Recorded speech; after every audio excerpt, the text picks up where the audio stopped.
때로는 너무 많이 느끼는 것이 문제입니다. 그 사람의 표정 하나에, 말투 하나에 마음이 휘청이고 자신의 감정보다는 남의 감정을 먼저 감지하고 남의 고통에 내가 아파하고 남의 불편함에 내가 책임을 느낍니다. 이런 당신은 착한 사람일까요? 아니면 스스로를 갉아먹는 중일까요? 당신은 혹시 자신도 모르게 타인의 감정을 짐처럼 짊어지고 있지 않습니까? 그 무게가 점점 당신의 정신을 무너뜨리고 있다는 걸 혹시 아직도 모른 채 좋은 사람이라는 말에 안도하고 있지는 않나요? 칼 융은 말했습니다. 지나친 동정은 종종 자기 파괴의 시작이 된다. 누군가의 아픔에 울고 누군가의 슬픔에 밤잠을 설치고 누군가의 불행 앞에서 마치 내가 해결해야 할 문제인 양 숨이 막힐 정도로 죄책감을 느끼는 사람들. 이들은 겉으로는 따뜻하고 다정해 보이지만 내면 깊은 곳에서는 언제나 긴장 상태에 놓여 있습니다. 내가 상처 주지는 않았을까? 저 사람은 지금 나를 싫어한 건 아닐까? 혹시 내 말이 불편했나? 스스로에 대한 확신은 줄어들고 타인의 감정에 대한 과잉 해석은 점점 늘어납니다. 결국 그들은 관계 속에서 자신이 사라지는 현상을 경험합니다. 무엇이 옳고 그른지를 자신의 내면 기준이 아닌 상대의 반응에 따라 판단하게 되죠. 그때부터 나는 없습니다. 당신이라는 사람은 타인의 눈에 비친 좋은 사람이라는 껍데기만 남게 됩니다. 그리고 아이러니하게도 그 껍데기를 유지하기 위해 더 많은 감정노동, 더 많은 자기 희생, 더 많은 무의식적 스트레스를 견디게 됩니다. 하지만 이 모든 시작은 공감이라는 이름의 조용한 독에서 시작되었습니다. 공감은 당연히 인간관계에서 중요한 자질입니다. 그러나 칼 융은 경고합니다.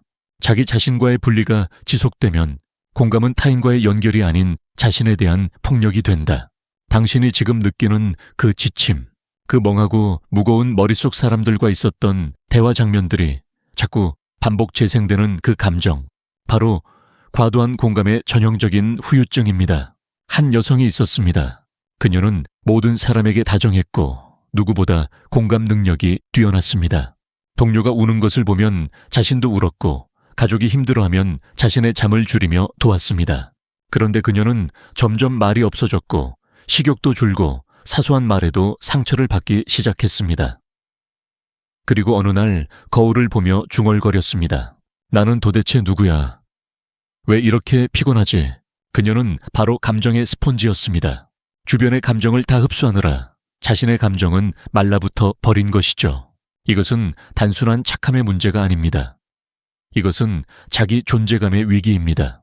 타인의 고통을 감지하는 능력이 자신의 고통을 무시하게 만든다면 그것은 더 이상 선이 아닙니다. 오히려 그건 자기 파괴입니다. 칼 융은 이를 착한 사람 콤플렉스라고 말합니다. 자신이 괜찮은 사람이라는 인정을 받기 위해 끊임없이 자신을 희생하는 패턴. 이 패턴의 뿌리는 깊습니다. 어릴 때부터 우리는 배워왔습니다. 착해야 사랑받는다. 울면 안 돼. 다른 사람 먼저 생각해. 이 문장들이 반복되며 당신의 내면에는 다음과 같은 신념이 자라납니다. 나는 나보다 남을 먼저 생각해야 한다. 나의 감정은 항상 뒤로 미뤄야 한다. 내가 힘들어도 누군가가 편하면 된 거야. 그러나 이러한 내면의 명령은 결국 당신을 무기력하게 만들고 자기 가치에 대한 혼란을 초래하게 됩니다. 무엇이 내 감정이고 무엇이 남의 감정인지 구별이 안 되기 시작할 때 당신의 정체성은 무너지기 시작합니다. 바로 그 지점이 착한 사람 콤플렉스의 핵심입니다.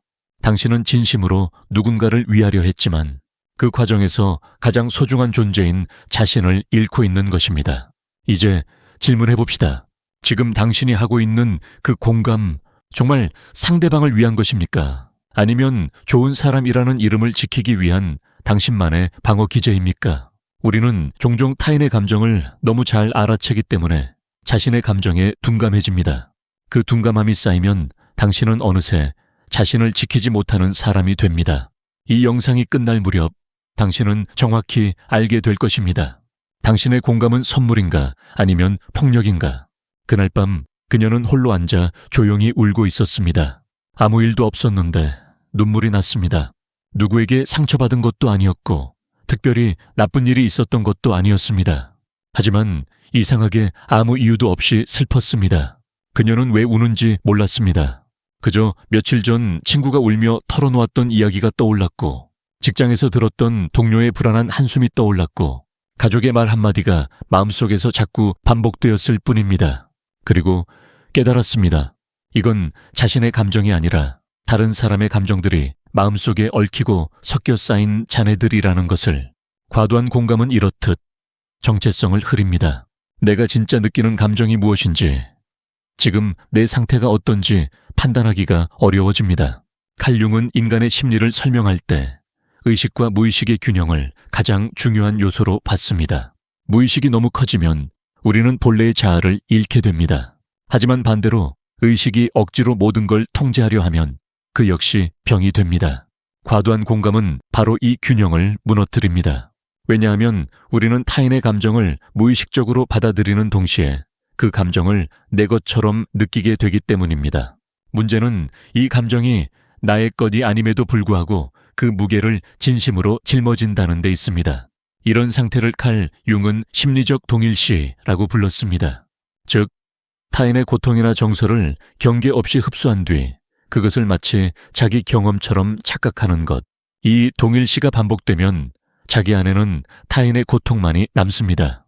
그리고 어느 순간 나는 누구였는지, 나는 무엇을 느꼈는지, 나는 어떤 사람인지 더 이상 설명할 수 없게 됩니다. 착한 사람들은 종종 이 단계에 도달합니다.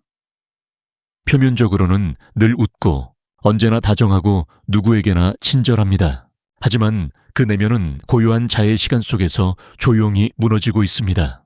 왜냐하면 그들은 갈등을 피하려고 애쓰고 불편함을 제거하려고 노력하며 누군가의 감정이 상하지 않도록 스스로를 자꾸 희생하기 때문입니다. 그 희생의 뿌리는 무엇일까요? 인정 욕구입니다. 사랑받고 싶다는 본능적인 갈망. 그러나 그 욕구가 타인의 감정에 붙들릴 때 우리는 인정받기 위해 공감하는 인간이 됩니다. 그것은 진정한 공감이 아니라 애착을 가장한 자기 소멸입니다. 어릴 때 한 번이라도 너는 너무 예민해라는 말을 들어본 적 있나요? 혹은 괜히 나서지 마. 남의 일에 왜 그렇게 감정이입해? 이 말들은 당신 안의 섬세함을 부끄러움으로 만들었고 결국 당신은 두 가지 극단 사이에서 방황하게 됩니다. 나는 너무 민감한 걸까 아니야. 저 사람이 너무 무심한 거야.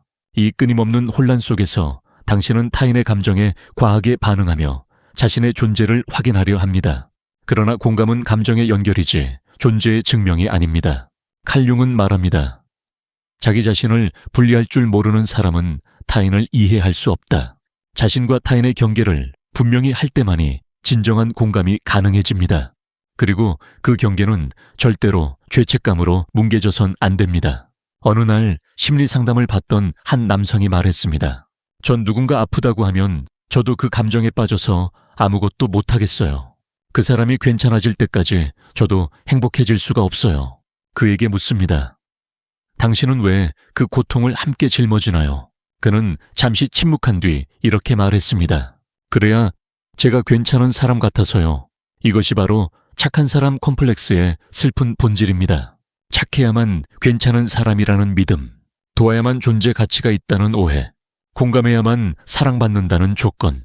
이 모든 조건들은 당신을 약하게 만들고 자신을 잃게 만듭니다. 하지만 당신이 진정으로 원하는 것은 타인의 인정보다도 스스로를 있는 그대로 받아들이는 힘입니다. 그 힘은 감정의 경계를 세울 때 비로소 생깁니다. 그 경계는 이기심이 아니라 존재의 책임입니다. 스스로를 보호하는 것이 타인에게도 진짜 도움을 줄 수 있는 유일한 방법임을 이해할 때 우리는 착한 사람 콤플렉스에서 비로소 벗어날 수 있습니다. 그 경계 위에서 진짜 공감이 시작됩니다. 침묵은 때때로 가장 강력한 경계가 됩니다. 당신이 타인의 감정에 휘둘릴 때 가장 먼저 잃어버리는 것은 바로 침묵의 권리입니다. 상대가 힘들어 보이면 무언가 말을 해야 할 것 같고 그 불편함을 채워야 할 것 같고 침묵하고 있는 스스로가 차갑거나 무관심하거나 무례하게 느껴지기 때문입니다. 그래서 말을 겁니다. 그래서 감정을 맞춥니다. 그래서 무언가를 희생합니다. 하지만 진정한 공감은 그 자리를 가만히 지켜주는 것들로도 충분합니다. 무언가를 해줘야만 상대가 나를 인정할 거라는 생각은 사실 인정의 굶주린 내면의 어린아이가 하는 오해입니다. 우리는 누구나 마음속에 작고 외로운 아이 하나를 품고 살아갑니다. 그 아이는 어릴 적 조금만 눈치를 보지 않으면 사랑받지 못했던 기억으로 자라왔습니다. 그래서 그는 말없이 아프고 말없이 참으며 말없이 타인을 위로합니다. 그러면서 스스로를 이렇게 세뇌합니다. 나는 괜찮아. 나는 원래 이런 사람이야. 이 정도는 감당할 수 있어. 그 세뇌가 너무 오래되면 당신은 자기도 모르게 타인의 감정을 우선하는 습관을 성격이라고 착각하게 됩니다. 하지만 성격이 아닙니다. 그건 생존이었습니다. 애착을 유지하기 위한 본능적인 적응이었습니다. 당신은 그 상황에서 최선을 다한 것입니다. 그러나 이제는 질문할 차례입니다. 그 생존 방식이 지금의 당신을 보호하고 있습니까? 아니면 서서히 파괴하고 있습니까?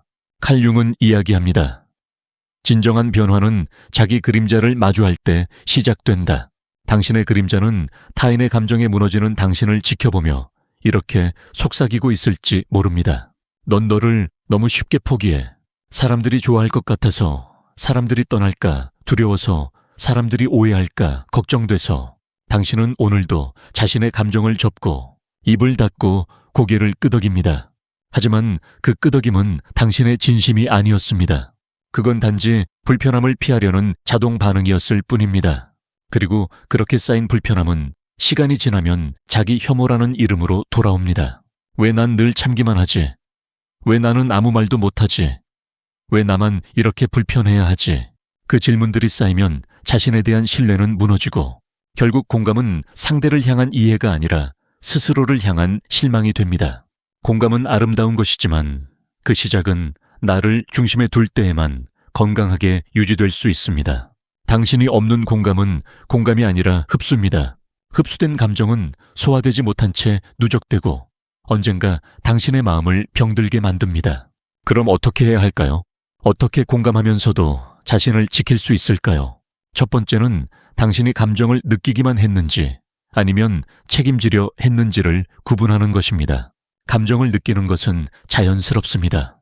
하지만 그것을 내가 해결해야 한다는 부담을 스스로에게 부여하는 순간 그것은 공감이 아니라 구원이 됩니다. 당신은 구원자가 아닙니다. 그 누구도 당신에게 세상의 감정을 짊어지라고 명령하지 않았습니다.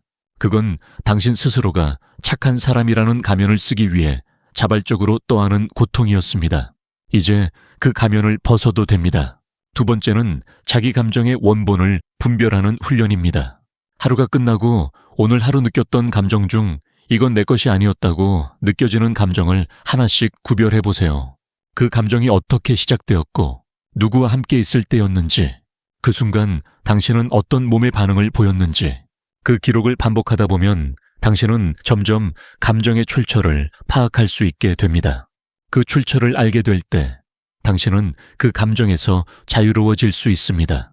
세 번째는 불편함을 견디는 용기를 기르는 것입니다. 공감을 내려놓았을 때 상대가 실망하거나 거리감을 느낄 수 있습니다. 그 순간의 공기를, 그 불편한 침묵을, 그 오해의 가능성을 있는 그대로 받아들이는 연습. 그것은 사랑이 부족해서가 아니라 이제 진짜로 자신을 보호하겠다는 선언입니다.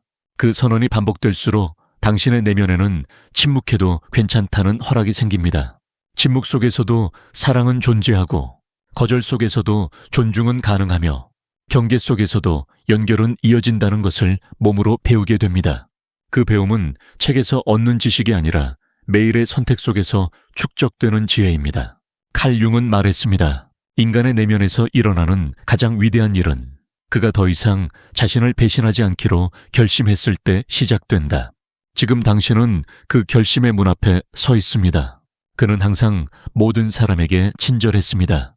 회의 중 누군가의 목소리가 떨리면 대신 정리를 해주었고, 점심시간에 혼자 앉아있는 동료가 있으면 그 자리로 가서 먼저 말을 걸었습니다.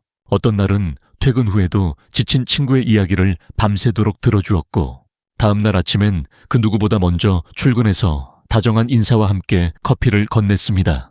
그는 진심이었습니다. 자신이 누군가에게 도움이 되는 존재라는 사실이 삶의 이유처럼 느껴졌습니다. 하지만 어느 날 그가 아팠을 땐 아무도 물어보지 않았습니다. 그가 조용히 앉아 있을 땐 오히려 사람들은 그를 더 멀게 느꼈고, 그가 단 한 번 싫은 소리를 했을 때 모두는 넌 왜 그래? 라며 당황해했습니다. 그는 그때 깨달았습니다.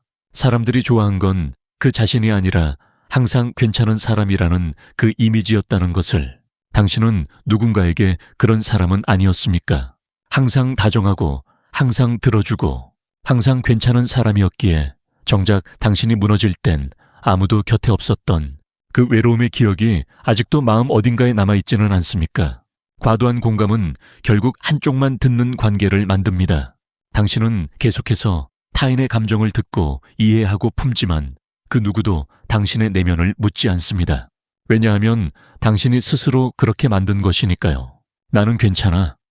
나는 충분히 감당할 수 있어. 나는 이 정도로도 행복해. 그 말들은 진심이었을까요? 아니면 당신이 사랑받기 위해 배운 생존 전략이었을까요? 칼 융은 자아와 페르소나의 차이를 이렇게 설명합니다. 페르소나는 사회가 요구하는 기대에 반응하기 위해 만든 가면이며, 자아는 그 안에서 끊임없이 말을 걸고 있는 본질이다. 당신은 지금 그 가면을 너무 오래 써온 건 아닐까요?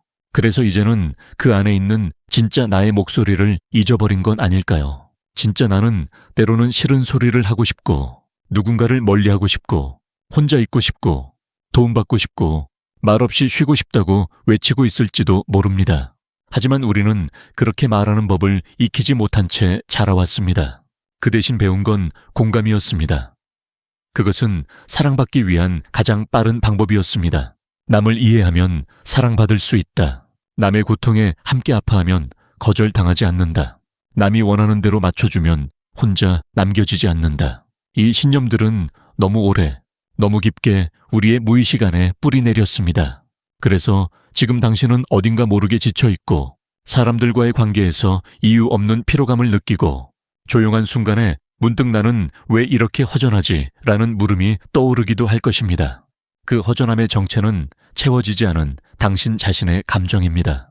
공감이라는 이름으로 당신은 너무 많은 것을 포기해왔습니다. 말할 권리, 거절할 자유, 표현할 용기, 그리고 받아도 된다는 믿음. 그 믿음이 무너진 자리에는 늘 타인의 감정만이 놓여 있었습니다. 이제는 그 자리를 다시 채워야 할 때입니다. 당신이 느끼는 감정에 다시 이름을 붙여줘야 할 때입니다. 나는 슬프다. 나는 지금 외롭다. 나는 무기력하다. 나는 화가 난다. 이 단순한 문장들이 처음엔 낯설게 느껴질지도 모릅니다. 왜냐하면 당신은 늘 남의 감정을 먼저 말해왔기 때문입니다. 하지만 반복하세요. 당신의 감정은 말할 가치가 있습니다. 당신의 감정은 공간을 차지할 자격이 있습니다. 그 공간을 줄 수 있는 사람은 오직 당신 자신뿐입니다. 그리고 그 공간을 확보하는 것이 바로 공감의 시작점이 되어야 합니다. 내가 나를 이해할 수 있을 때 비로소 남을 있는 그대로 받아들일 수 있기 때문입니다. 당신이 무조건 받아주던 관계는 사실 공감이 아니라 두려움이었습니다. 거절당할까 두려워서 사랑받지 못할까봐 외로워질까봐. 그러나 진짜 공감은 두려움 없는 이해입니다. 당신이 먼저 두려움을 내려놓을 때 그때서야 타인을 있는 그대로 바라볼 수 있게 됩니다. 그 첫걸음은 나를 공감하는 일입니다. 칼 융은 말했습니다. 인간은 자기 자신을 받아들일 수 있을 때 비로소 다른 사람도 자유롭게 놓아줄 수 있다. 지금 이 순간 당신의 감정이 머물 공간을 허락하세요. 그리고 속으로 조용히 말해보세요. 이제 나도 괜찮지 않아도 돼. 그녀는 늘 나는 괜찮아요 라고 말하곤 했다. 아무리 피곤해도, 아무리 억울해도, 아무리 아파도 늘 그 한마디로 스스로를 마감지었다. 괜찮다고 말하는 순간 사람들은 안심했다. 역시 넌 대단해. 넌 정말 강한 사람이야. 그리고 그녀는 그 말들을 들으며 조용히 웃었다. 하지만 그 웃음 뒤엔 늘 목구멍까지 차오른 눈물이 있었다. 공감은 자신을 감추는 기술이 아니다. 그저 모든 걸 참고 모든 걸 이해하는 사람이 되는 건 결코 성숙이 아니다. 그건 어쩌면 자신의 감정을 포기한 채 타인의 감정에 기생하는 감정적 의존일지도 모른다. 왜냐하면 당신이 타인의 감정을 해결해 줄 때 일시적으로 존재감을 느낄 수 있기 때문이다. 그들이 안정을 찾는 순간 나도 안정을 얻는 것 같은 착각. 그들이 나를 필요로 하는 한 나는 가치 있는 사람이라는 믿음. 하지만 그 믿음은 너무도 취약하다. 그 사람이 나를 필요로 하지 않게 되는 순간, 그 사람에게 더 이상 할 말이 없을 때, 그 사람이 자신의 문제를 스스로 해결하게 되었을 때, 당신은 갑자기 쓸모없는 사람이 된 듯한 깊은 허탈감에 빠지게 된다. 그리고 묻는다. 내가 그토록 공감했는데 왜 나를 멀리하지? 그때 내가 얼마나 진심이었는데 왜 이렇게 허무하지? 그 허무함은 바로 당신이 자신을 잃어버렸다는 신호다. 공감은 타인을 위하는 것이지만 그 출발점이 나를 향하지 않는다면 언제든 고통으로 바뀔 수 있다. 칼 융은 우리 안에 페르조나와 섀도우가 있다고 했다. 페르조나는 우리가 세상에 보여주는 얼굴, 섀도우는 우리가 감추거나 억누르는 진짜 욕구다. 착한 사람 콤플렉스에 사로잡힌 이들은 이 페르조나를 절대적으로 동일시한다. 나는 좋은 사람이다. 나는 이해심이 깊다. 나는 배려가 몸에 배어 있다. 이 믿음들이 너무 단단해져서 그와 반대되는 욕구들, 질투, 분노, 지침, 원망, 이 모든 감정은 곧바로 억눌러진다. 그리고 무의식 속으로 숨어버린다. 그러나 감정은 억눌린다고 사라지지 않는다. 그것은 형태를 바꾸어 되돌아온다. 피로감, 무기력, 자존감, 저하, 관계 단절, 그리고 무엇보다도 나는 왜 이리 외로운가라는 끝없는 회의감으로 우리는 이제 묻고 또 물어야 한다. 나는 왜 이렇게까지 공감하려 하는가? 나는 왜 누군가의 감정을 이토록 빨리 감지하고 그 감정을 나의 책임처럼 떠안는가? 나는 왜 말도 하지 못한 채 혼자서 끙끙 앓는가? 그 질문에 대한 대답은 늘 당신의 과거에 있다. 아주 어렸을 때, 감정을 표현했을 때 외면당한 적이 있었던가? 조용히 해. 그 정도는 네가 참아야지. 괜히 나서지 마. 그 말들은 한 문장에 불과했지만 어린 당신에겐 생존을 위협하는 메시지였다. 그래서 당신은 감정을 접었다. 표현을 멈췄다. 그리고 대신 타인의 감정에 몰입했다. 왜냐하면 그게 더 안전해 보였기 때문이다. 그렇게 형성된 공감 능력은 애초에 사랑받기 위한 기술이었다. 진심에서 비롯된 것이 아니라 생존 본능에서 비롯된 전략이었다. 하지만 이제는 그 전략이 당신을 병들게 하고 있다. 타인의 감정은 바다와 같다. 들어갈 수는 있지만 너무 오래 머물면 익사한다. 공감은 들어갔다가 나올 수 있어야 한다. 그렇지 않으면 당신은 파도에 휩쓸려 자신이 누구였는지조차 잊어버리게 된다. 그렇다면 어떻게 다시 나올 수 있을까? 그 방법은 생각보다 간단하다. 바로 경계를 세우는 것이다. 그 경계는 절대로 벽이 아니다. 벽은 타인을 밀어내지만 경계는 나를 지킨다. 예를 들어 지금은 내가 감정적으로 여유가 없어서 이 이야기를 들어줄 수 없어. 라고 말하는 것. 혹은 그건 너의 감정이고 나는 도와주고 싶지만 그걸 해결해 주는 건 내 몫이 아니야. 라고 인정하는 것. 그 말을 하는 데에는 처음엔 죄책감이 따를 것이다. 이기적인 사람이 된 것 같고 무책임한 것 같고 심지어 냉정하다는 소리를 들을지도 모른다. 하지만 그 과정을 거치지 않고서는 당신은 끝없이 자기 소멸의 길을 걷게 된다. 칼 융은 말했다. 자기 자신에 대한 배려가 없는 공감은 결국 자기 학대일 뿐이다. 이제는 당신의 감정을 먼저 들어야 할 시간이다. 먼저 이해해야 할 사람은 당신 자신이다. 먼저 안아줘야 할 사람도 당신이다. 그리고 그 순간부터 공감은 더 이상 희생이 아니라 선택이 된다. 어느 날 한 여성이 상담실에 들어와 이렇게 말했다. 저는 공감이 너무 많은 사람입니다. 그래서인지 사람들은 저를 정말 좋아해요. 그런데 왜 이렇게 힘든 걸까요? 그녀는 사람들의 고통에 너무 민감했다. 누가 울면 마음이 무너졌고, 누가 화를 내면 자신이 잘못한 것 같았고, 누가 외로워 보이면 아무 말 없이 곁을 지켰다. 그녀는 말없이 울고 있는 사람의 눈빛만 봐도 그 속에 담긴 감정을 해석했고, 무심코 내뱉은 말 한마디에도 상대방의 마음을 지나치게 헤아렸다. 그녀는 그렇게 살아왔다. 그런데 이상하게도 그렇게 하면 할수록 사람들과의 관계가 더 멀어졌다. 그들은 그녀를 필요로 했지만 진정으로 이해하지는 않았다. 그녀는 공감을 주었지만 받는 일은 거의 없었다. 왜일까? 칼 융은 이와 같은 현상을 설명하면서 이타성 뒤에 숨은 무의식적 자기 중심성을 지적한다. 타인의 고통에 몰입하면서 자신의 내면을 회피하는 것, 그건 착함이 아니라 도피다. 우리는 종종 공감을 도덕적 행위라고 생각한다. 남을 이해하는 사람, 배려하는 사람, 들어주는 사람. 하지만 그 모든 공감이 과연 진짜 타인을 위한 것일까? 혹시 자신의 아픔을 마주하지 않기 위해 남의 감정 속에 파묻힌 건 아닐까? 공감은 쉬운 길처럼 보인다. 자신의 감정과 고통을 직면하는 일은 너무 두렵고 불편하고 혼란스럽다. 하지만 타인의 감정은 명확하고 단순하다. 누군가가 힘들어한다면 그를 위로해주면 된다. 그를 안아주면 된다. 그의 말을 들어주면 된다. 그리고 그렇게 하다 보면 자신이 누군가에게 쓸모있는 사람처럼 느껴진다. 그러나 문제는 그 감정이 오래가지 않는다는 것이다. 그 위로가 끝난 후 문득 자신이 너무 공허하다는 사실을 깨닫게 된다. 그러면 다시 새로운 고통을 찾아 나선다. 또 다른 이의 상처, 또 다른 이의 고민, 또 다른 이의 슬픔. 그것은 마치 감정 중독과도 같다. 자기 감정을 돌볼 수 없기에 타인의 감정 속에서 살아가는 사람들. 그 사람들은 겉으로는 가장 다정하지만 사실은 가장 불안정한 존재들이다. 당신은 스스로를 돌본 적이 있나요? 오늘 하루 당신이 느낀 감정을 조용히 앉아서 들여다본 적이 있나요? 아니면 늘 누군가를 먼저 생각하느라 당신의 마음을 뒷전으로 밀어두지는 않았나요? 우리는 타인을 이해하기 위해서라도 먼저 자신을 이해해야 한다. 왜냐하면 타인의 고통은 결국 당신이 해석한 방식으로만 느껴지기 때문이다.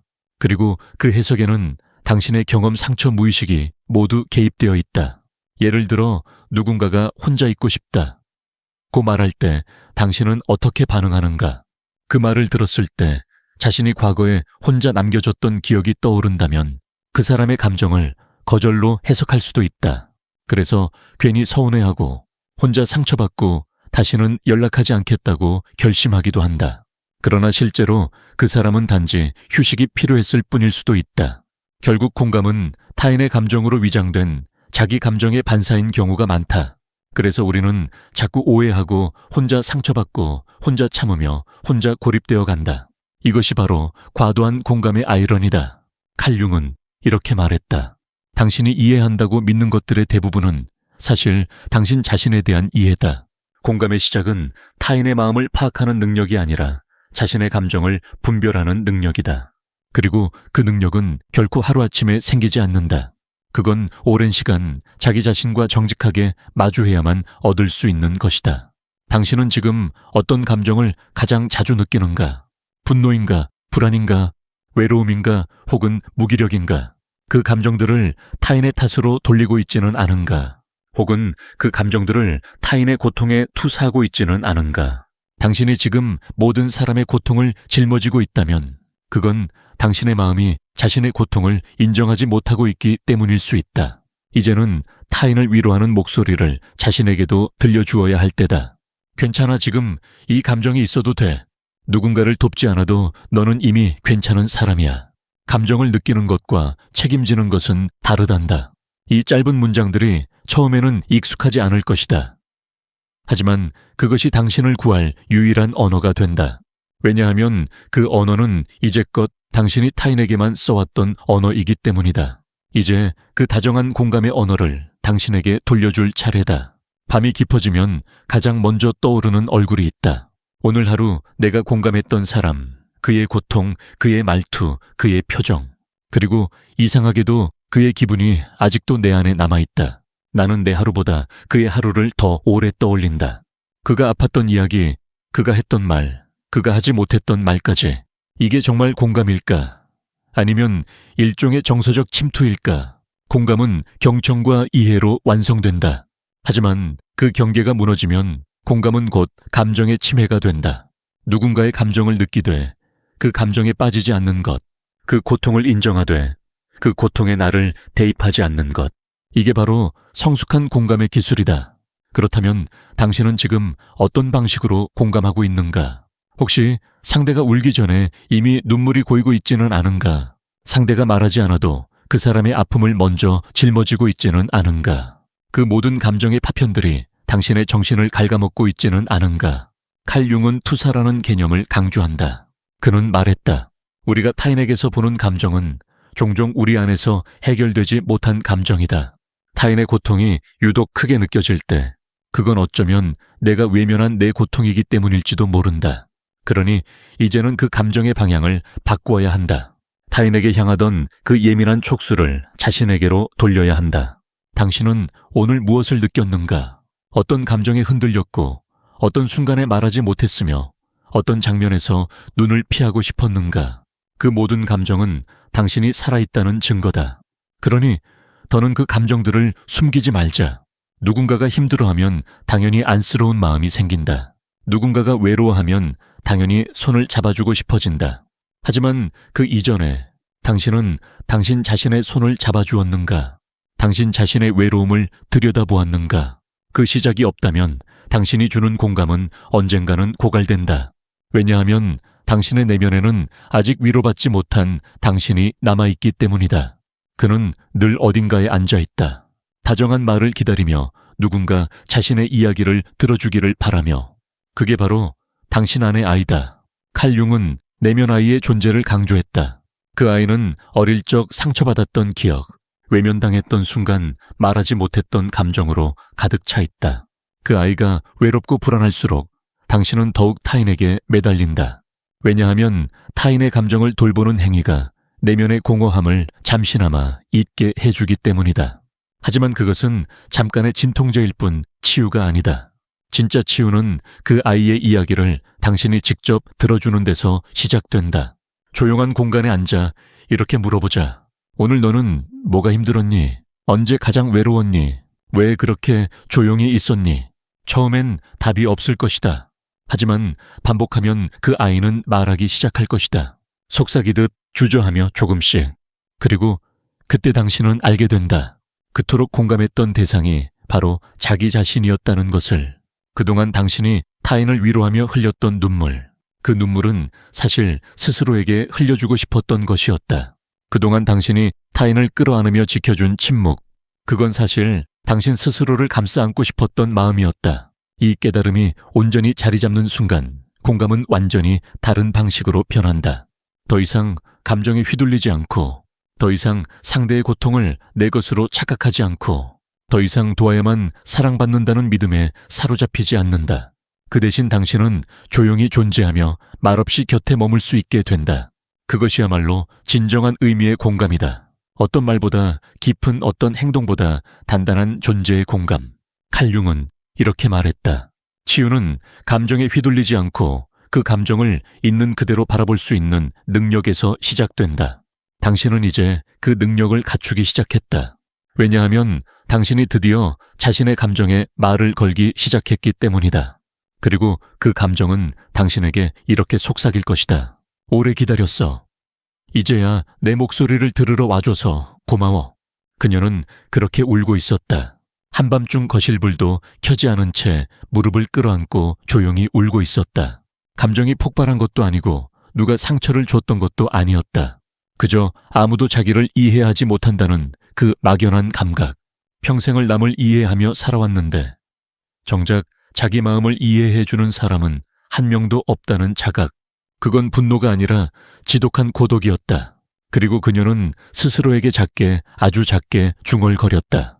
나도 한 번쯤은 누군가에게 기대고 싶다. 공감이 습관이 된 사람들은 기대는 법을 잇는다. 늘 들어주는 사람이었기에, 늘 먼저 다가가는 사람이었기에 받는 쪽이 되는 것이 어쩐지 어색하고 부끄럽다. 그래서 외로운 순간에도 차마 도와달라고 말하지 못한다. 그래서 아픈 순간에도 먼저 위로해버린다. 그래서 자신이 무너질 때조차 타인의 고통부터 챙긴다. 그것이 어른스러운 것처럼 느껴졌고 그게 강한 사람의 자세라고 믿어왔다. 하지만 그건 강함이 아니라 고립이었다.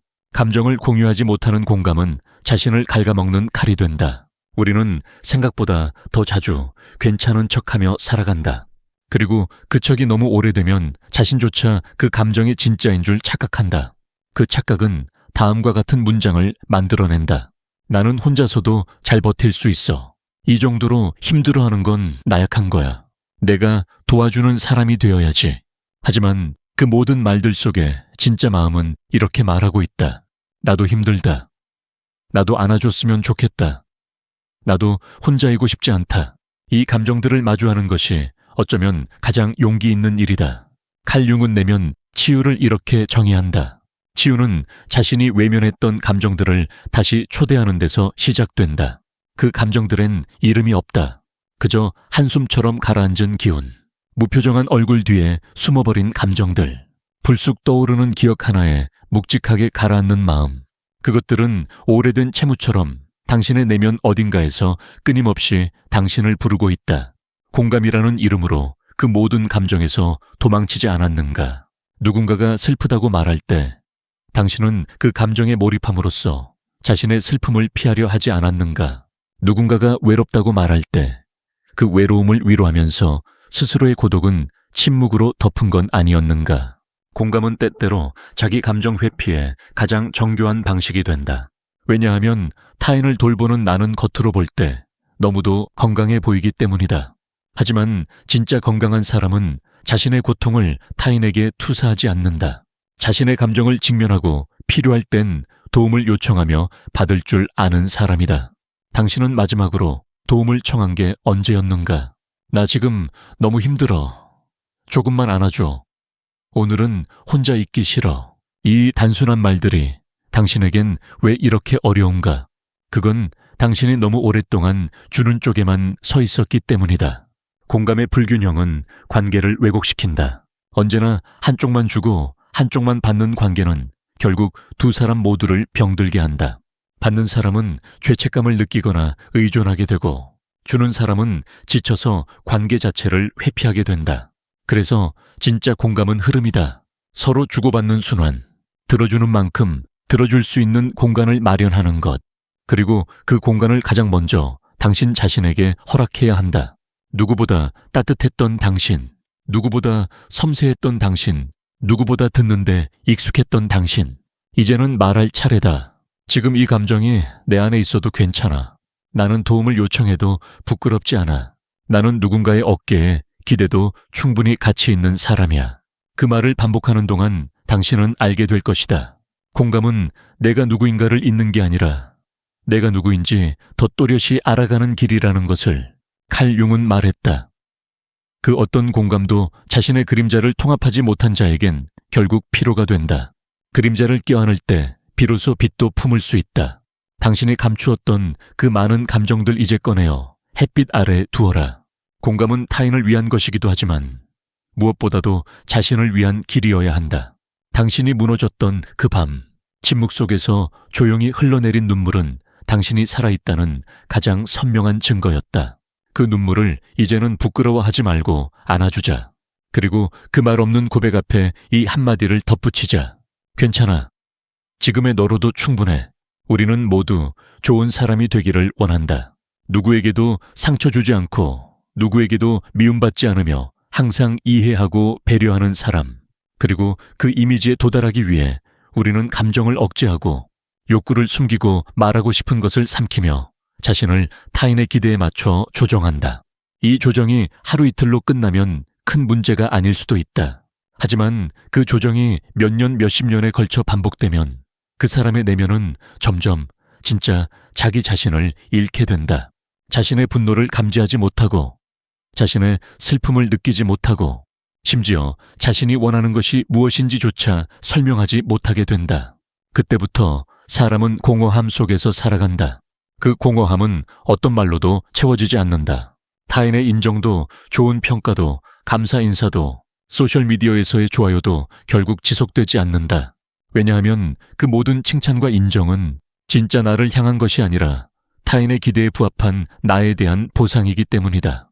그 보상을 받을수록 사람은 점점 더 혼란스러워진다. 내가 좋아서 이렇게 하는 건가 아니면 그저 사랑받고 싶어서 그 애매한 경계 속에서 자기 존재의 실감은 사라지고 공감은 이제 무의식적 자기 포기의 또 다른 이름이 된다. 칼 융은 이렇게 경고한다. 당신이 아무 문제 없는 사람처럼 보일수록 당신의 무의식은 더욱 큰 고통을 저장하고 있다. 착한 사람 콤플렉스는 바로 이 고통을 의식하지 못하도록 만든다. 문제는 그 무의식의 고통이 어느 순간 제어할 수 없는 형태로 드러난다는 것이다. 몸의 이상, 신호 갑작스러운 공황, 의욕 상실 깊은 무기력 혹은 대인 기피, 그 모든 증상은 무의식이 보내는 구조 요청이다. 제발 나도 좀 봐줘. 당신의 내면은 계속해서 그 신호를 보내왔다. 하지만 당신은 그 모든 신호를 공감이라는 이름으로 덮었다. 나는 괜찮아. 지금은 저 사람이 더 힘드니까. 내 감정보다 타인의 감정이 더 중요해. 이런 생각들은 당신을 착한 사람처럼 보이게 했지만 실상은 자신을 돌보지 못하는 사람으로 만든 것이다. 이제는 그 인식 자체를 뒤집어야 한다. 공감이란 타인을 먼저 생각하는 것이 아니라 나와 타인을 동시에 고려하는 감정의 기술이다. 그리고 그 기술의 핵심은 자기 감정을 분명히 인식하는 데 있다. 당신은 언제 마지막으로 나는 지금 힘들다 라고 말했는가? 그 감정을 설명하기 위해 상대의 반응을 두려워하지 않았던 적이 있는가? 혹시 그 말을 꺼내기 전부터 이러다 상대가 부담스러워하면 어쩌지? 나답지 않다고 하면 어쩌지? 이런 걱정이 먼저 앞서지 않았는가? 그렇다면 당신은 이미 공감이라는 이름으로 스스로의 감정을 검열하고 있는 것이다. 자신의 감정을 검열하기 시작하면 공감은 언젠가 공격으로 바뀐다. 언제나 이해하려고 했던 사람이 어느 날 갑자기 폭발한다. 나도 힘들어. 왜 나만 참고 있어야 돼? 난 도대체 누가 돌봐줘? 그 분노는 결코 상대만을 향한 것이 아니다. 그건 사실 자신이 자신을 방치한 시간에 대한 분노다. 그래서 공감의 회복은 타인을 향하기 전에 스스로를 향한 책임에서 시작되어야 한다. 감정을 솔직하게 느끼고 그 감정을 표현할 용기를 갖고 도움을 요청할 수 있는 채널을 확보하고 자신의 욕구를 부끄러워하지 않는 것. 이 네 가지가 진짜 건강한 공감의 기초다. 그리고 이 기초를 쌓기 위해 당신은 다음과 같은 문장을 하루에 한 번씩 스스로에게 들려줘야 한다. 나는 나의 감정을 믿는다. 나는 도움을 요청해도 된다. 나는 타인의 기대에 맞춰 살지 않아도 된다. 나는 지금 이대로도 충분히 괜찮다. 그 문장들은 당신의 무의식에 새로운 메시지를 남긴다.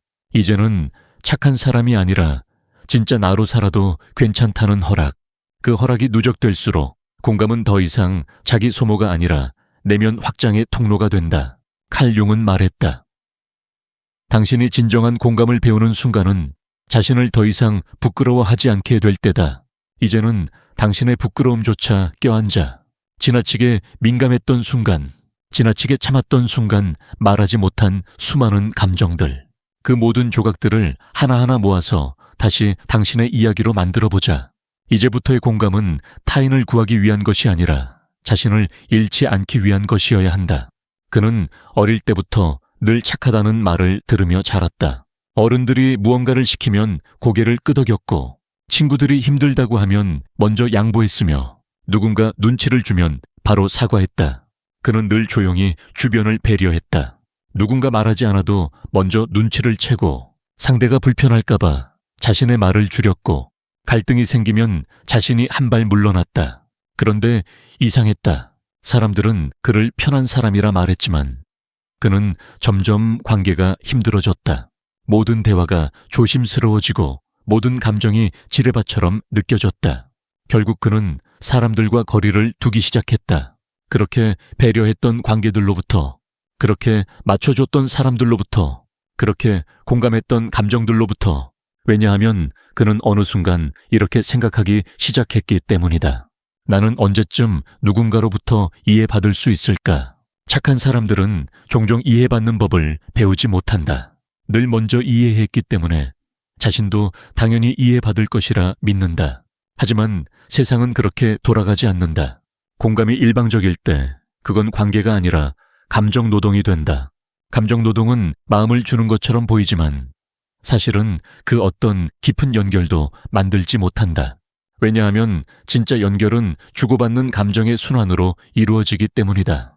그러니 이제는 그 순환을 회복해야 한다. 당신이 그토록 열심히 들어주었던 사람들, 그들에게 당신의 감정을 말해보았는가? 나도 지금 좀 지쳤어. 나도 혼자만의 시간이 필요해. 나도 오늘 위로받고 싶어. 이 말을 꺼내는 순간 그들은 당신을 다르게 보기 시작할 것이다. 어쩌면 당황하거나 실망하거나 심지어 당신을 예전만큼 편하게 느끼지 않을 수도 있다. 그리고 그때 당신은 선택해야 한다. 계속 편한 사람으로 남을 것인가? 아니면 진짜 나로 살아갈 것인가? 그 선택은 쉽지 않다. 왜냐하면 너무 오랫동안 착한 사람으로 살아왔기 때문이다. 착한 사람은 갈등을 피하고 관계를 유지하고 누군가에게 부담을 주지 않기 위해 자신의 욕구를 억제한다. 하지만 그 억제는 언젠가 반드시 폭발한다. 소리 없는 분노로, 자기 혐오로, 극단적인 회피로. 칼 융은 이렇게 말했다. 억눌린 감정은 사라지지 않는다. 그것은 묻힌 채 더 깊은 곳에서 당신의 삶을 지배한다. 그렇다면 우리는 더는 억누르지 말아야 한다. 당신이 피곤할 땐 쉬고 싶다고 말해야 하고, 당신이 서운할 땐 상대에게 그 감정을 솔직히 표현해야 하며, 당신이 지칠 땐 이건 낙의 물이야 라고 인정할 수 있어야 한다. 이 모든 것들이 결코 이기적인 것이 아님을 기억해야 한다. 진정한 공감은 자기 감정을 돌볼 수 있는 사람이 타인의 감정도 존중할 수 있을 때 생긴다. 타인을 위하려는 마음은 결코 나를 없애는 방식이어선 안 된다.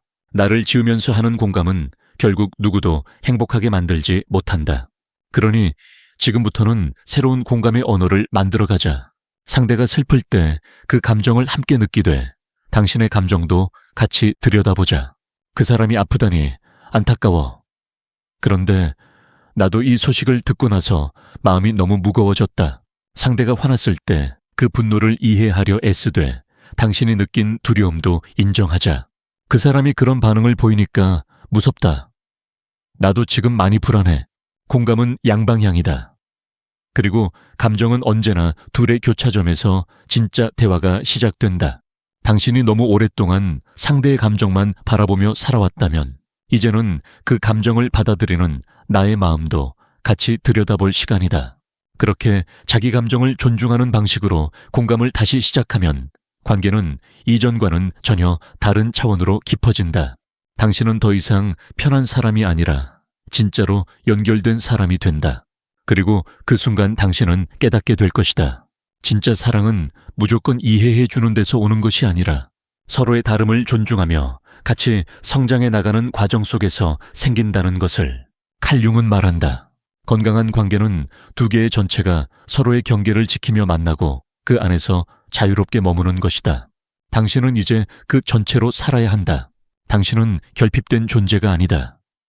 늘 보듬어야 하는 사람만 있는 것이 아니다. 이제는 당신도 보듬어줘야 할 차례다. 스스로를 돌보는 당신의 모습이 바로 가장 강력한 공감의 형태가 된다. 그녀는 사람을 만날 때마다 늘 똑같은 준비를 했다. 미리 상대의 기분을 가늠해보고 대화 주제를 조정하고 불편해할 만한 말은 머릿속에서 지웠다. 표정은 부드럽게, 목소리는 낮게, 리액션은 빠르게. 모든 것이 상대의 감정을 중심으로 움직였다. 그리고 사람들은 그녀를 좋아했다. 정말 센스 있어. 너랑 있으면 편해. 말하지 않아도 다 알아서 맞춰줘. 하지만 그녀는 점점 그 칭찬이 감옥처럼 느껴지기 시작했다. 왜냐하면 그 말들은 항상 전제를 포함하고 있었기 때문이다. 너는 절대 불편하지 않겠지. 너는 늘 나를 이해해 줄 거야.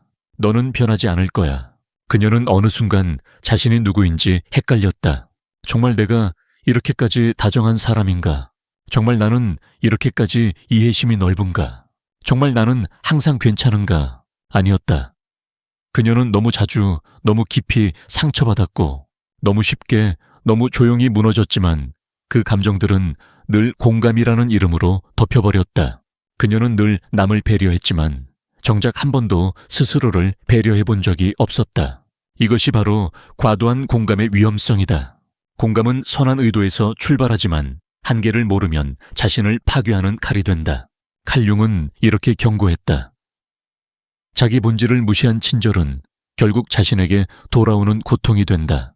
우리는 종종 착한 사람으로 남기 위해 내면의 소리를 외면한다. 그 소리는 말한다. 너무 피곤해. 지금 그 말에 상처받았어. 도와주고 싶지 않아. 거절하고 싶어. 하지만 그 목소리는 너무 작고 사회는 너무 시끄럽다. 그리고 당신은 너무 오랫동안 좋은 사람의 목소리만 들어왔다. 그래서 결국 자기 안의 진짜 목소리는 사라지고 만다. 그 순간부터 당신은 진짜 당신이 아니라 기대되는 당신으로 살아가기 시작한다. 기대에 부응하는 당신, 늘 이해하는 당신, 무조건 수용하는 당신. 하지만 그 기대는 결코 끝나지 않는다. 왜냐하면 사람들은 당신이 어디까지 줄 수 있는지보다 당신이 어디까지 참을 수 있는지를 먼저 보기 때문이다. 그리고 당신이 아무 말 없이 참는 동안 사람들은 당신을 감정 쓰레기통으로 삼기 시작한다. 조금 힘들면 찾아오고, 조금 불안하면 털어놓고, 조금 실수하면 당신에게 책임을 돌린다. 그런데도 당신은 여전히 그래 이해해. 괜찮아. 내가 좀 더 조심했어야 했나 하고 중얼거린다. 그 순간 당신은 공감하는 사람이 아니라 자기 감정을 버린 사람이 된다. 이것은 단순한 성격의 문제가 아니다. 이것은 정체성의 붕괴다. 당신은 지금 타인의 감정을 맞추기 위해 자신의 자아를 거래하고 있는 중이다. 그리고 이 거래는 언젠가 반드시 파산한다. 어느 날 사소한 말에 눈물이 쏟아지고 익숙했던 관계가 갑자기 숨막히고 거울 속 내 얼굴이 낯설게 느껴지며 문득 나는 도대체 누구지? 라는 질문이 떠오른다. 그 질문은 결코 사소하지 않다. 그건 생존의 경계에 선 자아의 외침이다. 그리고 당신은 그 외침에 응답해야 한다. 지금부터 해야 할 일은 공감하지 않는 연습이다. 이 말은 이기적으로 굴라는 뜻이 아니다. 이제는 조건 없는 수용에서 자기 인식이 있는 선택적 공감으로 나아가야 한다는 뜻이다. 타인이 슬퍼할 때 자신도 슬퍼해야 할 의무는 없다. 타인이 분노할 때 같이 분노해야 한다는 법도 없다. 당신은 자신의 감정으로 반응할 수 있다. 그리고 그 반응이 상대와 다르다고 해서 비난받을 이유는 없다. 이 차이를 인정하는 것, 그게 진짜 성숙이다. 공감이란 같은 감정에 빠지는 것이 아니라 다른 감정을 가지고도 옆에 머물 수 있는 능력이다. 그건 오히려 더 어렵고 더 깊은 인간관계를 만든다. 칼 융은 말한다. 진짜 관계는 두 개의 개별적인 자아가 서로의 경계를 존중하며 머무는 것이다. 그러니 당신도 이제 자신의 경계를 회복해야 한다. 나는 이 정도까지만 들을 수 있어. 나는 지금 이 이야기를 감당할 수 없어. 나는 지금 나를 먼저 챙기고 싶어. 이런 문장은 타인을 거절하는 것이 아니라 나를 보호하는 방식이다. 그리고 그 보호는 결코 사랑의 반대가 아니다. 오히려 진짜 사랑의 시작이다. 왜냐하면 자신을 제대로 보호할 수 있는 사람만이 타인을 건강하게 사랑할 수 있기 때문이다. 공감은 미덕처럼 보이지만 사실은 가장 오해받기 쉬운 감정이다. 많은 사람들이 공감을 상대의 입장에서 완전히 느끼는 것이라고 착각한다. 그래서 타인이 슬프면 같이 슬퍼야 하고, 화나면 같이 분노해야 하며, 두려워하면 같이 흔들려야 한다고 믿는다. 하지만 진정한 공감은 같은 감정에 빠지는 것이 아니라 상대의 감정을 이해하되 자신의 중심을 지키는 것이다. 이 차이를 구분하지 못할 때 사람은 공감이라는 이름으로 자신을 잃는다. 그리고 그렇게 자신을 잃은 채로 오래 살아가다 보면 사람은 다음과 같은 무력감에 빠진다. 나는 이렇게 많이 노력했는데 왜 관계가 힘들기만 하지? 나는 언제나 먼저 배려했는데 왜 아무도 내 마음을 몰라주지? 나는 진심이었는데 왜 이렇게 외롭지? 그 무력감은 서서히 자존감의 붕괴로 이어진다. 공감하는 능력이 나를 좋은 사람으로 만들어줄 것이라 믿었던 사람일수록 관계에서 보답받지 못할 때 더 깊은 절망을 느낀다. 그 절망은 결국 자기 혐오라는 형태로 돌아온다. 내가 뭘 잘못했지? 내가 너무 민감한가? 내가 너무 기대했나? 하지만 그 질문의 방향은 틀렸다. 잘못된 건 당신의 민감함이 아니라 당신이 스스로에게 허락하지 않은 경계였다. 그 경계는 당신을 보호하기 위해 필요한 감정의 문턱이다. 그 문턱이 없으면 당신은 누구든 무엇이든 자기 안에 들여놓게 된다. 모두가 아픈 사람처럼 느껴지고 모든 상황이 나의 책임처럼 여겨진다. 그리고 그런 생각은 결국 죄책감과 책임 과잉으로 이어진다. 칼 융은 책임이라는 개념을 이야기할 때 이 구분을 명확히 했다. 책임에는 한계가 있다. 그 한계를 넘으면 그건 책임이 아니라 자기 파괴다. 당신은 지금까지 얼마나 많은 감정을 책임져 왔는가? 누군가의 말실수, 누군가의 슬픈 표정, 누군가의 불편한 기색, 그 모든 것이 당신을 향한 것이 아닐 수도 있음에도 불구하고 당신은 늘 내가 뭘 잘못했나부터 돌아봤다. 그 습관은 당신을 조심스럽게 만들었고 그 조심스러움은 당신을 더 이해심 깊은 사람처럼 보이게 했지만 결국 당신을 언제나 조심해야 하는 사람으로 만들었다. 그리고 그 상태가 지속되면 삶은 점점 피로해진다. 만남은 고통이 되고 대화는 긴장이 되며 감정은 위험이 된다. 공감은 연결의 시작이지만 그 연결이 나를 잠식할 때 그건 연결이 아니라 종속이다. 공감이라는 감정에 종속되지 않기 위해 우리는 반드시 감정과 거리 두는 법을 배워야 한다. 그 거리란 무관심이 아니다. 그저 내 감정과 타인의 감정을 구분해내는 기술이다. 그 사람이 지금 아프구나. 그 고통은 이해되지만 지금 내가 그것을 짊어질 필요는 없구나. 이 한 문장만으로도 당신의 마음은 훨씬 덜 무거워질 것이다. 왜냐하면 당신은 모든 감정을 해결해 줄 필요가 없기 때문이다. 당신은 치료사가 아니다. 구원자도 아니다. 세상의 고통을 다 품어야만 존재의 가치를 입증받는 존재도 아니다. 당신은 그저 당신이면 충분하다. 그 당신을 온전히 보호하고 지켜주는 것. 그게 바로 공감의 진짜 목적이어야 한다. 왜냐하면 그렇게 단단한 자아에서 비롯된 공감만이 상대방에게도 진짜로 닿기 때문이다. 칼 융은 이렇게 말했다. 진짜 만남은 내가 나로 설 수 있을 때 비로소 가능하다. 당신이 흔들릴수록 공감은 얇아지고 당신이 중심을 잡을수록 공감은 깊어진다. 그러니 이제는 공감의 방향을 바꾸어야 한다. 밖으로 향하는 감정이 아니라 안으로 되돌아오는 감정으로. 누군가의 눈물 앞에서 당신은 이렇게 속삭일 수 있어야 한다. 나는 당신의 아픔을 느낍니다. 하지만 나는 지금 내 감정도 같이 느끼고 있습니다. 그래서 나는 당신 곁에 머물 수 있습니다. 당신을 대신하지 않고 당신을 이해하는 방식으로. 이 말은 단순하지만 공감에 중독되어 살아온 사람에겐 아주 어려운 선언이다. 왜냐하면 그 선언은 내가 구원자가 아님을 인정하는 것이기 때문이다. 그리고 그 인정은 한편으로는 두렵고 한편으로는 해방이다. 이제는 그 해방의 문으로 나아갈 시간이다. 당신의 감정에 책임을 지도해 타인의 감정에 함몰되지 않는 것. 그 선택만이 당신을 진짜 의미에서 자유롭게 만들 것이다. 어느 날 그는 스스로에게 질문했다. 나는 정말로 타인을 사랑하고 있는 걸까? 아니면 그들이 나를 사랑하게 만들기 위해 사랑하는 연기를 하고 있는 걸까? 이 질문은 불편하지만 피할 수 없다. 왜냐하면 공감이라는 감정은 얼핏 보면 무조건적인 이해처럼 보이지만 그 안에 받고자 하는 욕망이 숨어 있기 때문이다. 우리는 공감하면서 어떤 인정, 어떤 사랑, 어떤 안정감을 무의식적으로 기대한다. 그 기대가 충족되지 않으면 마음속에는 상처가 남는다. 왜 나는 이렇게까지 해줬는데 그 사람은 내게 아무것도 주지 않는 걸까? 왜 나는 이렇게 다정했는데 그는 나를 오해하고 떠났을까?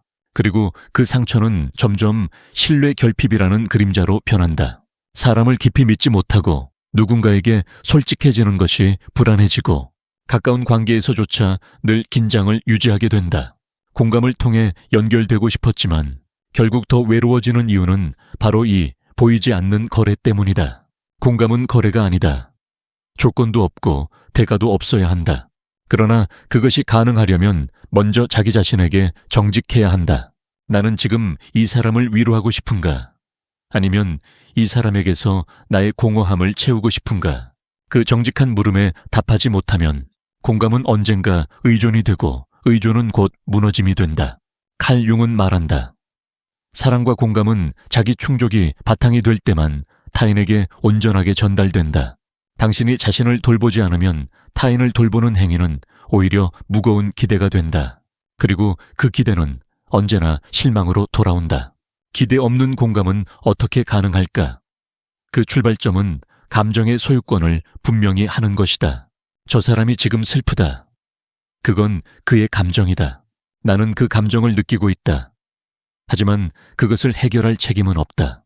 이러한 인식이 공감과 자기 소진을 구분 짓는다. 자기 감정을 타인의 감정에 너무 가깝게 붙이면 언제나 마음이 쓸려 나간다.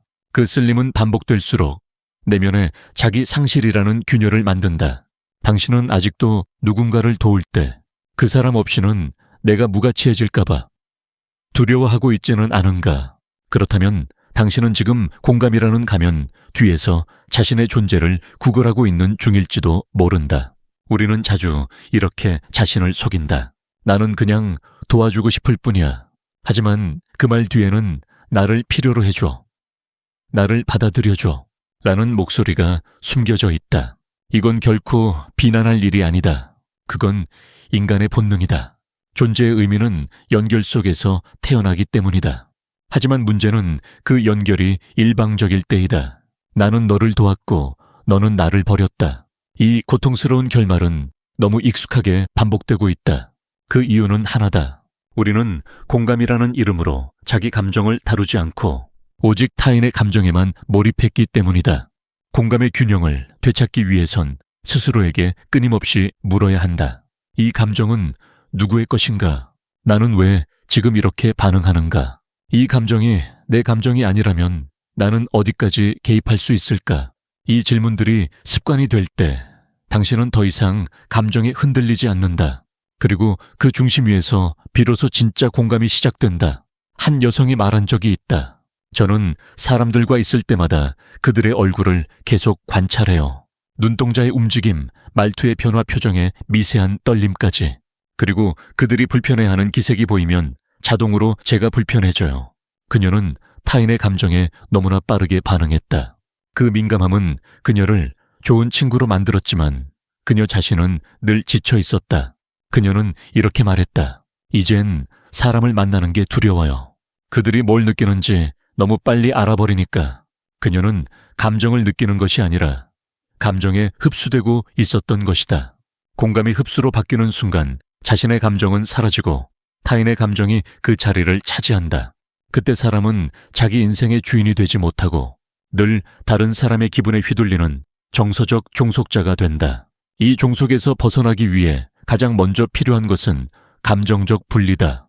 그 분리는 냉정함이 아니라 건강한 거리다. 그 거리에서 당신은 다음과 같은 문장을 배워야 한다. 나는 너를 느끼지만 너로 인해 나를 잃지 않겠다. 나는 네 곁에 머물겠지만 내 감정도 함께 지켜내겠다. 이 선언이 당신 안에 자리 잡는 순간 당신은 더 이상 착한 사람 콤플렉스에 갇히지 않게 된다. 그리고 진짜 당신의 삶이 그때부터 시작된다. 착한 사람 콤플렉스에 사로잡힌 이들은 자신의 감정을 말하는 것이 타인을 힘들게 할 것이라 믿는다. 그래서 늘 혼자 삼킨다. 기분 나쁜 말을 들어도 억울한 일을 겪어도 도움을 청하고 싶어도 그리고 마음속 어딘가에서 이런 목소리가 울린다. 나까지 힘들다고 하면 안 돼. 이걸 말하면 분위기가 무거워질 거야. 다른 사람도 힘든데 내가 참아야지. 이 참음은 처음엔 성숙처럼 보인다. 하지만 반복될수록 그것은 내면에 눌린 감정의 지층을 형성한다. 언젠가 그 지층이 무너질 때 사람은 스스로도 감당하지 못할 거대한 붕괴를 맞게 된다. 공감은 참는 것이 아니다. 공감은 감정을 숨기는 방식이 아니라 감정을 선택적으로 드러낼 수 있는 힘이다. 그 힘은 솔직함에서 온다. 당신이 솔직해지는 순간 비로소 상대도 솔직해질 수 있다. 당신이 감정을 표현하는 순간 상대도 감정을 나눌 수 있다. 하지만 우리는 두려워한다. 내 감정을 말하면 거절당할까봐, 내가 불편함을 표현하면 싫어할까봐. 나는 원래 이런 사람이 아니니까. 이 두려움은 공감이라는 옷을 입고 우리의 솔직함을 가둔다. 그리고 그 안에서 진짜 나는 점점 작아진다. 칼융은 말했다. 가장 강한 자아는 자신의 감정을 표현할 수 있는 용기에서 태어난다.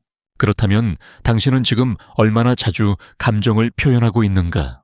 마음이 무거울 때 누군가에게 지금 너무 지쳐요 라고 말해본 적이 있는가? 상처받았을 때 그 말이 좀 아팠어요 라고 솔직히 털어놓은 적이 있는가? 공감을 계속하기 위해서는 스스로에게도 똑같은 공감을 적용해야 한다. 그래, 지금 내가 이런 감정을 느끼는 건 정말 자연스러운 일이야. 이 말 한마디가 당신을 보호하는 가장 단단한 울타리가 된다. 감정을 부정하는 것이 아니라 감정을 환영하는 것. 그것이 진짜 자기 돌봄이다. 자기 돌봄 없는 공감은 언제나 탈진을 불러온다. 그리고 그 탈진은 관계 자체에 대한 회의를 불러온다. 사람은 다 똑같아. 나만 진심이었어. 이제 누구와도 가까워지고 싶지 않아. 이런 문장들이 마음속에서 떠오른다면 지금이야말로 감정의 순환을 회복해야 할 때다. 감정을 숨기면 관계도 숨게 된다. 감정을 억누르면 연결도 막히게 된다. 그러니 이제는 감정을 드러내는 것을 두려워하지 말자. 그건 이기적인 일이 아니라 관계를 건강하게 만드는 유일한 길이다. 사람들은 종종 말한다. 공감을 잘하는 사람이 되고 싶어요. 사람들과 잘 지내고 싶어요. 상대방을 편하게 해주고 싶어요. 하지만 그 전에 묻자. 당신은 스스로와 잘 지내고 있는가? 당신은 당신을 편하게 해주고 있는가? 이 질문에 예라고 대답할 수 없다면 당신의 공감은 언제든 방향을 잃을 수 있다. 공감은 기술이 아니다. 그건 삶의 태도이며 자기 인식 위에 세워진 감정의 다리다. 그 다리는 자기 감정을 무시하는 바닥 위에선 결코 놓일 수 없다. 이제부터 공감의 정의를 다시 쓰자. 공감이란 내 감정에 먼저 귀 기울이는 일. 그리고 그 감정을 존중하는 법을 배우는 것. 그렇게 내 마음의 깊이를 이해할 때 타인의 감정도 무겁지 않게 다룰 수 있게 된다. 공감은 거창한 것이 아니다. 그건 나는 내 기분을 알고 있어. 가 아니라 나는 내 감정도 알고 있어. 에서 출발한다. 한 남성이 상담에서 말했다. 저는 늘 상대의 감정을 먼저 읽어요. 그래서 상대가 불편할 것 같으면 제가 하고 싶은 말을 하지 않아요. 그런데 그럴수록 제 안에 뭐가 쌓이는지 모르겠어요. 그게 분노인지 우울인지 공허인지. 점점 헷갈려요. 그는 공감을 위해 스스로를 삭제한 것이었다. 그 결과 자신의 감정을 인식하는 능력조차 사라지고 있었다. 공감을 위한 희생이 자기 정체성을 파괴하는 것이라면 그건 더 이상 공감이 아니다. 그건 자기 속어이며 관계 중독이다. 칼 융은 단언한다. 자신을 돌보는 사람만이 타인을 진심으로 받아들일 수 있다. 그렇기에 우리는 이제부터 공감의 순서를 바꿔야 한다. 먼저 나를 듣고 그 다음에 상대를 듣는 것. 먼저 나의 감정을 인식하고 그 다음에 상대의 감정을 바라보는 것. 그리고 무엇보다 내 감정에 책임질 수 있을 만큼 나를 돌보는 일. 이 모든 것이 건강한 공감의 구조다. 당신은 이제 누구에게도 휘둘리지 않고 누구의 감정에도 매몰되지 않고 당신의 마음 안에 중심을 세울 수 있다. 그 중심 위에서 다시 사람을 만나고 다시 감정을 나누고 다시 사랑할 수 있다. 공감은 끝이 아니라 시작이다. 타인을 위한 것이 아니라 나를 지키며 같이 살아가기 위한 지혜다. 그녀는 마지막으로 눈물을 흘리던 밤을 기억했다.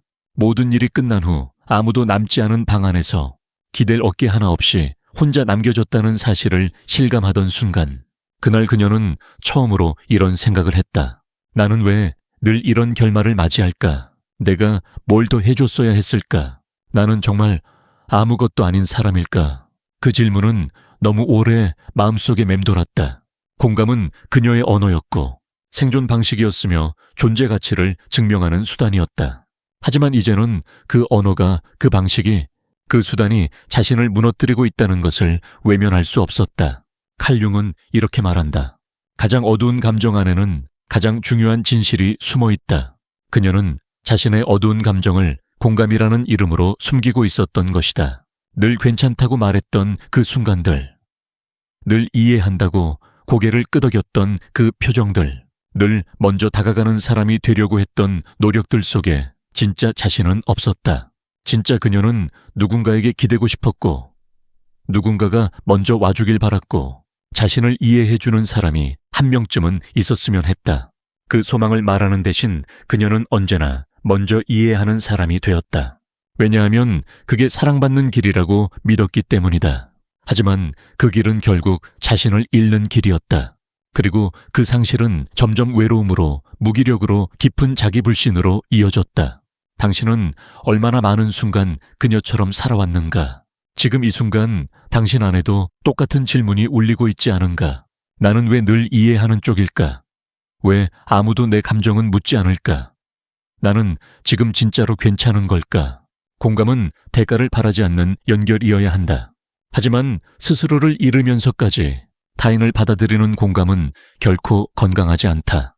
공감에는 반드시 자기 경계가 있어야 한다. 그 경계는 벽이 아니다.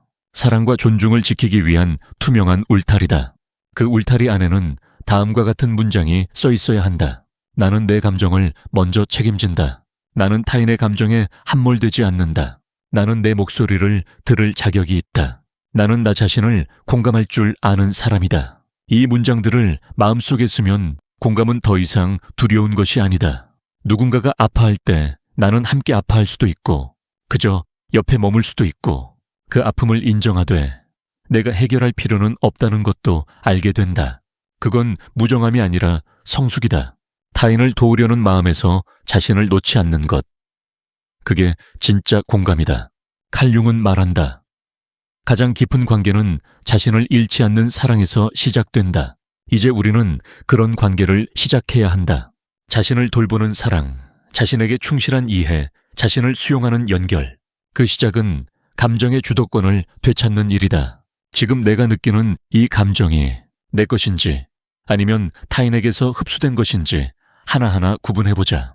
슬플 땐 나는 지금 내 감정으로 슬프다고 말할 수 있어야 하고 누군가에게 상처받았을 땐 나는 지금 이해하지 않아도 된다고 자신에게 허락할 수 있어야 한다. 그 허락은 처음엔 낯설다. 하지만 반복되면 그것이 당신의 새로운 언어가 된다. 당신은 더 이상 좋은 사람이라는 외피에 갇힌 공감의 수동자가 아니다. 이제는 자기 감정의 능동적인 선택자이며 공감의 주체다. 이것이 착한 사람 컴플렉스를 넘어서 진짜로 연결된 인간으로 살아가는 첫걸음이다. 당신이 지금껏 너무 많은 감정을 이해해 왔다면 이제는 그 감정들 중 무엇이 당신의 것이고 무엇이 그렇지 않은지를 구분할 시간이다. 그 구분은 당신을 자유롭게 할 것이다. 그리고 그 자유 안에서 당신은 사람들과 더 깊게, 더 편안하게, 더 진실하게 연결될 수 있을 것이다. 모든 감정을 다 받아들여야 사랑받을 자격이 생긴다고 믿어왔던 당신. 이제는 이렇게 말해도 괜찮다. 나는 지금 이 감정을 거절한다. 나는 지금 나를 우선한다. 나는 공감하지만 내 중심은 지킨다. 이것이 바로 내면의 경계이며 당신의 치유가 시작되는 지점이다. 그 치유는 더 이상 외부에서 오지 않는다. 이제는 당신 스스로가 자신의 가장 단단한 지지자가 되어야 한다. 그리고 바로 그 순간부터 공감은 다시 나를 포함하는 감정이 된다. 공감은 더 이상 타인을 위한 수단이 아니다. 공감은 나와 타인 모두를 살리는 언어다. 이 영상이 당신의 마음에 닿았다면 구독 버튼과 좋아요를 눌러주시고 현재의 감정을 함께 나눠주세요. 제가 함께 하겠습니다.